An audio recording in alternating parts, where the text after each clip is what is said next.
இப்போ புதுசாக இந்த ஃபீல்டில் வரவங்களும் சரி, இல்லை ஆல்ரெடி ரன் பண்ணிட்டு இருக்கிறவங்களும் சரி, அவங்க லாபகரமாக கொண்டு போகணும் அப்படின்னா அவங்க ஃபர்ஸ்ட் ஃபோக்கஸ் பண்ணுறது பார்த்தீங்கன்னா சக்ஸஸ்ஃபுல்லாக கொண்டு போகணும் அப்படின்னா ஃபர்ஸ்ட் பொறுமை அவங்களுக்கு முக்கியமாக தேவைப்படுது.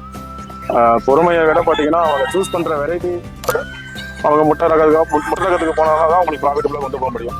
முட்டைக்காக வளர்த்துறன்ட்டு கறிக்கு பிடிக்கும். நீங்கள் ரொம்ப உங்களுக்கு அதாவது பேக்ரவுண்ட் ரொம்ப கம்மி, பேக்ரவுண்டில் ஒரு இன்வெஸ்ட்மெண்ட் பண்ணுறது ரொம்ப சிரமமாக இருக்குன்னா அது வரைக்கும் உங்களுக்கு சிரமமாக தான் இருக்கும். ஒன்ஸ் முட்டை வந்துருச்சு அப்படின்னாலே ஆட்டோமேட்டிக்காக வந்து நீங்கள் உங்களுக்கு வந்து நீங்கள் முட்டையை மார்க்கெட்டிங் அந்த முட்டையும் மார்க்கெட் அதே ரேட்டு தான் போகும், இந்த முட்டையும் அதே ரேட்டு தான் போகும். ஏன்னா முட்டையை பொறுத்தவரைக்கும் யாராலையும் வாங்குறவங்களால அது ஒரிஜினல் நாட்டுக்கோழி முட்டையோ இல்லை இது நம்ம என்னதான் சொன்னாலும் அவங்க நம்ப மாட்டோம். ஆனால் வந்து மார்க்கெட்டிங் வந்து கண்டிப்பாக நீங்கள் வந்து பண்ணியே தான் ஆகணும்.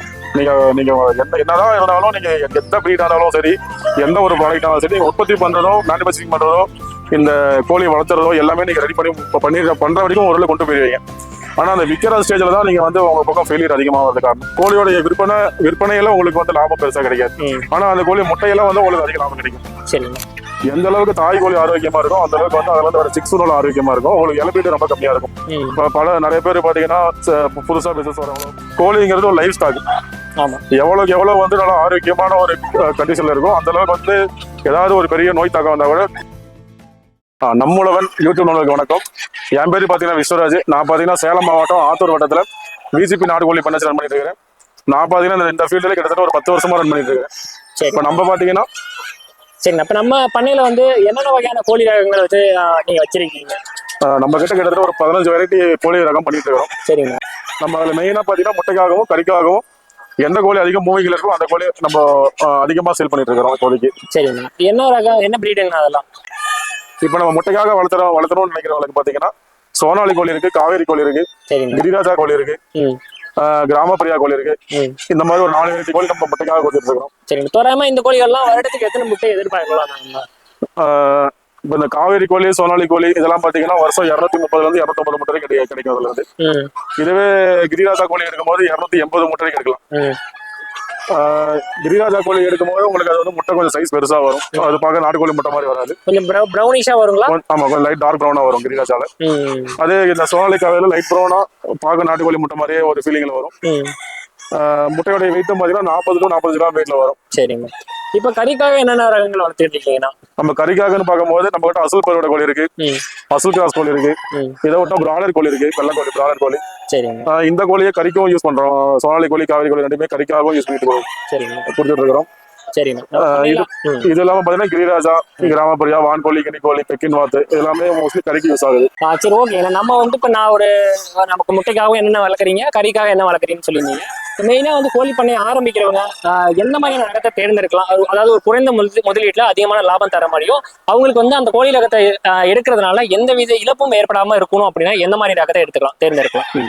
இப்போ புதுசா இந்த ஃபீல்ட்ல வரவங்களும் சரி, இல்லை ஆல்ரெடி ரன் பண்ணிட்டு இருக்கிறவங்களும் சரி, அவங்க லாபகரமா கொண்டு போகணும் அப்படின்னா அவங்க ஃபர்ஸ்ட் ஃபோக்கஸ் பண்றது பாத்தீங்கன்னா எதுக்காக நம்ம வளர்த்தணும் அப்படிங்கறத முதல்ல அவங்க சூஸ் பண்ணிக்கணும். அதாவது முட்டைக்கு வளர்த்துறோமா, இல்லை கறிக்காக வளர்த்துறோமா, இல்லை 2 பர்பஸ்க்கும் சேர்ந்த மாதிரி வளர்த்தணுமா அப்படிங்கிறதெல்லாம் அவங்க முதல்ல அலைன்ஸ் பண்ணிக்கணும். ஏன்னா கறிக்கு வளர்த்துறவங்களுக்கு தனி ரகம் இருக்கு, கறிக்காகவே கோழி நிறைய இருக்கு.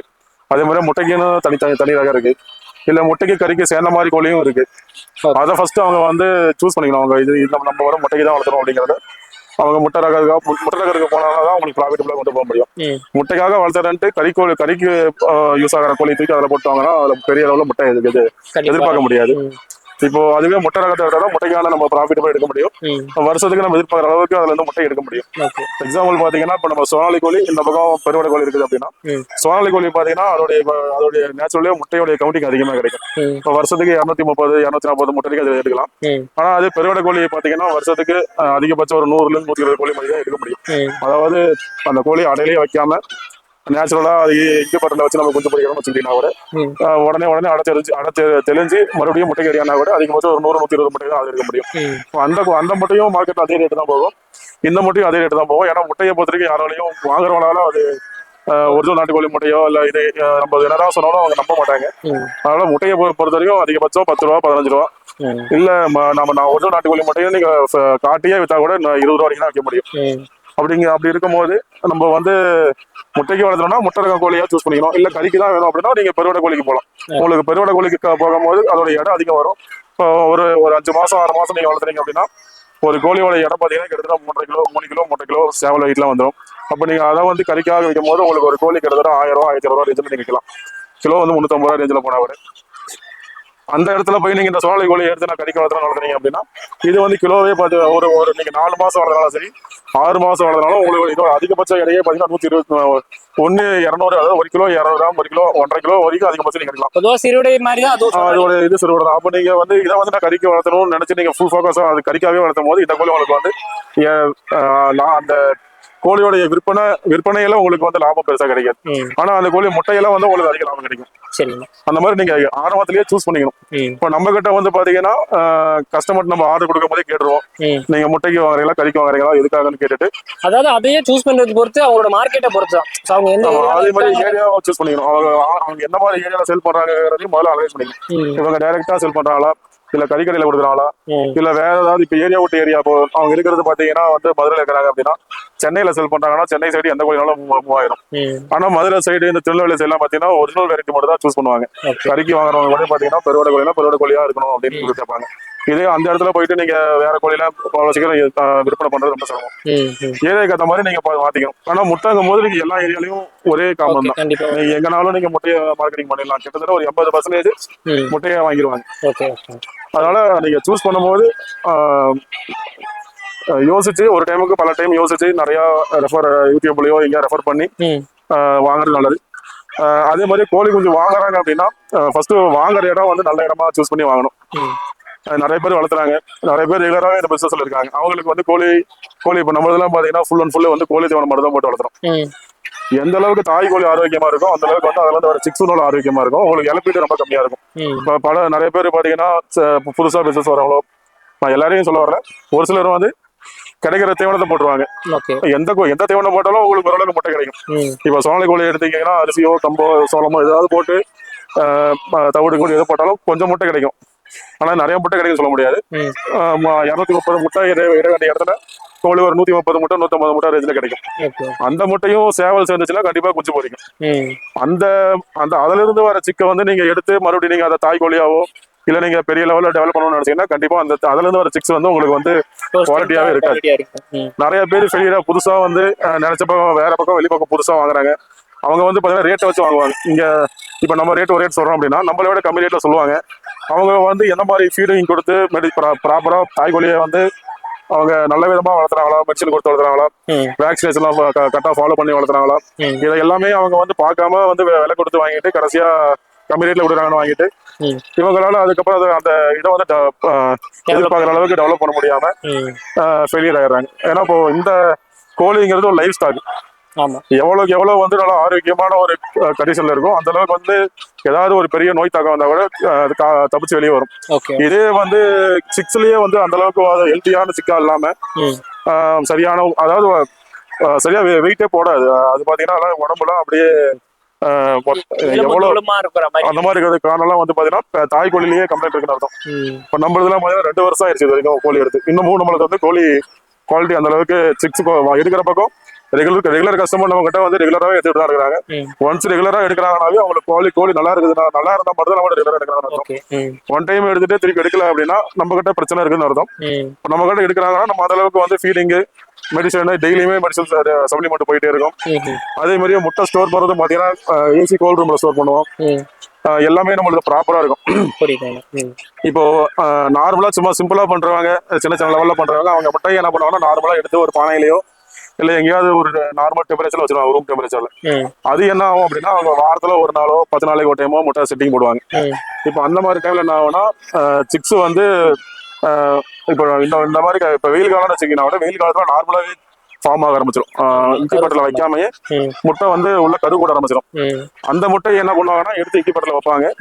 எல்லா முட்டையும் இப்போ 1ஆம் தேதி பொரிக்கிற முட்டையும் 1ஆம் தேதி பொரிக்கிற முட்டையும் சரி 10ஆம் தேதி பொரிக்கிற முட்டையும் சரி எல்லாம் ஒரே இதுல வைப்பாங்க. அப்ப என்ன ஆகும்னா 10ஆம் தேதி பொரிக்கிற முட்டை வந்து 21 நாள் கரெக்டா பொரிச்சிடும். ஆனா அந்த 1ஆம் தேதி முட்டை பாத்தீங்கன்னா ஒரு 5 நாளுக்கு முன்னாடியே பொரிச்சிடும்.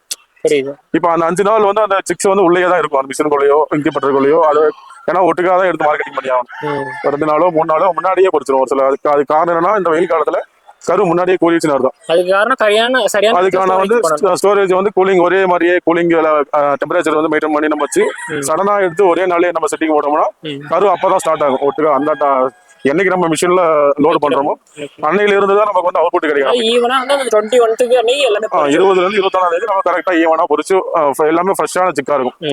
ஆனா இதுல பாத்தீங்கன்னா இந்த மாதிரி நம்ம ஸ்டோரேஜ் பண்ணது சரியில்லாம குவாலிட்டி இல்லாம இருந்துச்சு அப்படின்னா சிக்ஸ் பாத்தீங்கன்னா பாதி சிக்கு நல்லா இருக்கும், பாதி சிக்கு வந்து ரொம்ப டல்லா இருக்கும், வெயிட் லாஸா இருக்கும். சிக்கு ரொம்ப டல்லா ஒரு மாதிரி கையில தொட்டு நான் பிடிக்கும் போதே ஒரு மாதிரி ஸ்பாஞ்ச் மாதிரி இருக்கும். அந்த அளவுக்கு ரொம்ப வத்தி போயிடும், உடம்பெல்லாம் வத்தி போயிடும். நீங்க அதை தூக்கி நீங்க ப்ரூடிங்ல போட்டீங்கன்னா கண்டிப்பா உங்களுக்கு மார்டாலிட்டி பாத்தீங்கன்னா 100% நீங்க 100 கோழி உள்ள விடுறீங்கன்னா குறைஞ்சபட்சம் 30-40 சிக்கு வந்து டேமேஜ் ஆயிடும் முதல் ஒரு 2-3 நாளுக்குள்ளேயே. ஆமா இறந்தோம். ஏன்னா அதுதான் உள்ளே இருந்து குடல் ஃபுல்லா வத்தி போயிடும். நீங்க அதுக்கப்புறம் நீங்க தண்ணி கொடுத்து தீவனம் கொடுத்தீங்கன்னா அதுக்கப்புறம் அது குடல் ஃபுல்லா உள்ள ஒண்ணுமே இல்லாதனால அது அதுக்கப்புறம் டெத் ஆக ஆரம்பிச்சிடும். இப்போ புதுசா பண்ண ஆரம்பிக்கிறவங்க சக்சஸ்ஃபுல்லா கொண்டு போகணும் அப்படின்னா ஃபர்ஸ்ட் பொறுமை அவங்களுக்கு முக்கியமா தேவைப்படுது. பொறுமையை விட பாத்தீங்கன்னா அவங்க சூஸ் பண்ற வெரைட்டி, அதாவது ஆரம்பத்தில் சொன்ன மாதிரி தான் அவங்க சூஸ் பண்ற அந்த கோழி எதுக்காக நம்ம வாங்கியிருக்காங்க சூஸ் பண்ணிக்கணும். ஃபர்ஸ்ட் அதை முதல்ல அவங்க கண்டுபிடிக்கணும், அவங்க முட்டைக்காக கறிக்காங்கிறது. ரெண்டாவது வாங்குற இடம். இப்போ ஒரு இடத்துல வாங்குறாங்க அப்படின்னா அந்த வாங்குற இடத்துல அது அந்த பிரீட் தான் வாங்குறத நீங்க செக் பண்ணிக்கணும். அதே மாதிரி அந்த வாங்குற சிக்ஸோட பேரண்ட் வந்து நல்ல குவாலிட்டியான சிக்கா பேரண்டான்னு செக் பண்ணிக்கணும். அதுக்கப்புறம் நீங்க கொடுக்குற ஃபீடு வந்து ஃபுல் அண்ட் ஃபுல் வந்து நீங்க வந்து கம்பெனி ஃபீடா தான் கொடுக்கணும்.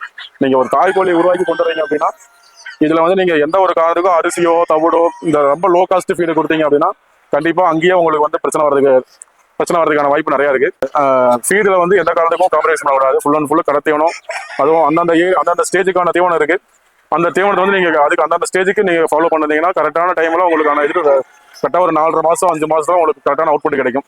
அந்த ஸ்டேஜ் வர வரைக்கும் தான் உங்களுக்கு வந்து ரொம்ப கையை கிடைக்கும். நீங்க ரொம்ப உங்களுக்கு அதாவது பேக்ரவுண்ட் ரொம்ப கம்மி, பேக்ரவுண்ட்ல ஒரு இன்வெஸ்ட்மெண்ட் பண்றது ரொம்ப சிரமமா இருக்குன்னா அது வரைக்கும் உங்களுக்கு சிரமமா தான் இருக்கும். ஒன்ஸ் முட்டை வந்துருச்சு அப்படின்னாலே ஆட்டோமேட்டிக்கா வந்து நீங்க உங்களுக்கு வந்து நீங்க முட்டையை மார்க்கெட்டிங் பண்ணி அதுல இருந்து வர இன்கம் வச்சு நீங்க அப்புறம் ஃபீடு கொடுக்கறதுக்கு உங்களுக்கான இதா போயிடும். ஆனா வந்து மார்க்கெட்டிங் வந்து கண்டிப்பா நீங்க வந்து பண்ணியே தான் ஆகணும். நீங்க என்னதான் இருந்தாலும் நீங்க எந்த பிரீடா இருந்தாலும் சரி, எந்த ஒரு ப்ராடக்டாலும் சரி, உற்பத்தி பண்றதோ மேனுபேக்சரிங் பண்றதோ இந்த கோழி வளர்த்துறதோ எல்லாமே நீங்க ரெடி பண்ற வரைக்கும் ஒரு கொண்டு போயிருவீங்க. ஆனா அந்த விற்கிற ஸ்டேஜ்ல தான் நீங்க வந்து உங்க பக்கம் ஃபெயிலியர் அதிகமாகிறது காரணம். நீங்க முடிஞ்ச வரைக்கும் டைரக்டா கஸ்டமரை சூஸ் பண்ணி அவங்ககிட்ட நீங்க மார்க்கெட்டிங் பண்ணீங்கன்னா உங்களுக்கான ப்ராஃபிட்ங்கிறது ஃபுல்லா கிடைக்கும். இப்போ உங்ககிட்ட வந்து ஒரு டீலர் வந்து 200 ரூபாய்க்கு வாங்குறான் ஒரு கோழி அப்படின்னா அதே கோழி கொண்டு போய் அவன் கடைகளை கொடுக்கும்போது 300 ரூபாய்க்கு கொடுப்பான். அதே கோழியை விற்கும் போது 400 ரூபாய்க்கு விற்பாங்க. கடைக்காரன் விற்கும் போது 400 ரூபாய்க்கு விற்பான். உங்ககிட்ட ஒரு 50% ஒரு கோழி வாங்கினா அது 100% விற்பாங்க. அப்படிங்கும்போது 1 மடங்கு எக்ஸ்ட்ரா இருப்பாங்க. அந்த வந்து நீங்க 1 மடங்கா நீங்க அந்த 400 ரூபாய்க்கு விற்காம 300 ரூபாயோ 350 ரூபாயோ நீங்க டைரக்டா கஸ்டமர்கிட்ட ஃபோக்கஸ் பண்ணி அவங்களுக்கு கேட்ட நம்ம எப்படி ரீச் ஆகணுங்கிறத வந்து நீங்க தெரிஞ்சுக்கிட்டு அதுக்கு நிறைய ஆன்லைன் பிளாட்ஃபார்ம் இருக்கு. இல்ல ஃபிளக்ஸ் வைக்கிறது உங்க ஏரியாவுக்கு, இப்போ ஒரு ஏரியா உங்களுடைய லொக்கேஷன் வரைக்கும் நீங்க ஒரு 4-5 இடத்துல உங்க இடத்து வரைக்கும் நீங்க வந்து ஒரு ஃபிளக்ஸ் வச்சு ரெடி பண்ணிட்டீங்கன்னா உங்க இடத்த பார்த்தே உங்க இடத்துக்கு வந்துடும். ஒன்ஸ் உங்க இடத்துல வந்து நீங்க எப்ப கேட்டாலும் இருக்கிற அளவுக்கு நீங்க வச்சுக்கிட்டு ஸ்டாக் வச்சுக்கிட்டு ஒரு முட்டைக்குன்னு வந்தீங்கன்னா அவங்க முட்டை நீங்க நாளைக்கே வந்தாலும் உங்ககிட்ட ஸ்டாக் இருக்கணும். அந்த மாதிரி இருந்துச்சு அப்படின்னா ரெகுலரா கஸ்டமர் வர ஆரம்பிச்சிருவாங்க. நாளாக உங்களுக்கு பாத்தீங்கன்னா உங்களுடைய பிசினஸும் குரோத் இன்க்ரீஸ் ஆகிட்டே போகும். எந்த அளவுக்கு இன்க்ரீஸ் ஆகுதோ அதுக்கேற்ற மாதிரி நீங்க பேக்கப்ல ஸ்டாக் ரெடி பண்ணிட்டே வரணும். அதாவது கோழியோட கவுண்ட் இன்க்ரீஸ் பண்ணணும். இல்ல வேற ஏதாவது ப்ராடக்ட் இல்ல வேற நீங்க இந்த பொலட்ரி பிசினஸ் இல்லாத வேற எதை நீங்க பண்ணாலும் இதே தான் கான்செப்ட். கஸ்டமர் வர ஸ்டாக் மட்டும் எப்பயுமே நீங்க இருந்துகிட்டே இருந்தா மட்டும் தான் உங்களால வந்து அந்த இடத்துல ஃபீல்டை வந்து சக்சஸ்ஃபுல்லா கொண்டு போக முடியும். இந்த பொலட்ரி ஃபீல்டை பொறுத்த வரைக்கும் நீங்க கண்டிப்பா ஃபீல்டில் இருந்து கண்டிப்பா கோழிங்களை வந்து கிட்ட நின்று பார்த்துக்கிட்டா மட்டும் தான் அதை வந்து நீங்க ஒரு தரமான கோழியாக கொண்டு வர முடியும். அதுல இருந்து நீங்க முட்டையாவோ இல்ல கோழியாவோ நீங்க நல்ல ரேட்டுக்கு விற்க முடியும். இதை அவங்க ஃபாலோ பண்ணாலே ஓரளவுக்கு வந்து சக்சஸ்ஃபுல்லா கொண்டு போயிடலாம். கண்டிப்பாங்க. நம்ம பாத்தீங்கன்னா மெயினா தாய்க்கோழி வச்சு பண்றது எல்லாமே ஒரு நாள் கோழி கொஞ்சம் அதிகம். நம்ம 90% ஃபோக்கஸ் பண்றது ஒரு நாள் கோழி கொஞ்சம் இல்ல ஒரு நாள் கோழி கொஞ்சம் வளர்த்த முடியாது அப்படின்னு சொல்றவங்களுக்கு நம்ம 1 மாச கோழி கொஞ்சம் கொடுத்துருக்கோம்.